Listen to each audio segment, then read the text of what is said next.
Are you being unintentionally coercive when talking to your teams?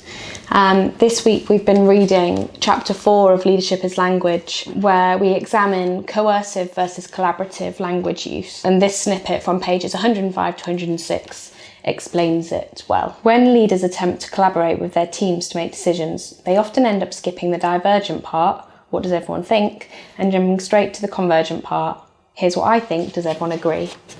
This represents the language of too many brainstorming and decision-making meetings where the boss states an opinion and others fall in line.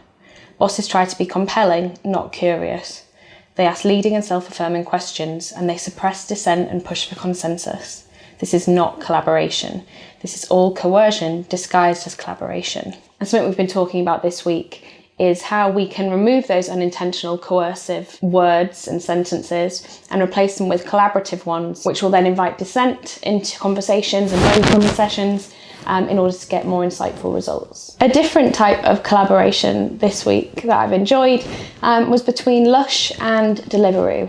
And with the help of Agency and Us, they created and delivered the 30-second soap, which was designed to foam for the full 30 seconds that you should be washing your hands for, and at the end of that time to have completely disappeared. And this was a campaign that was designed in order to encourage better hand washing practices, and it was executed very well and really caught my eye. Something that I mentioned last week and is coming up on Tuesday is the very first virtual Journey Further Book Club live event, where I have the pleasure of speaking to author and podcast host Viv Groscott. She'll be talking with me about how to own the room, her book, and how to own the Zoom, her podcast, which she brought out during lockdown, as well as sharing tips and tricks on how to portray confidence and presence and how to be a really powerful speaker. So I'm very excited about that, and you can watch that live by signing up to the webinar in the comments.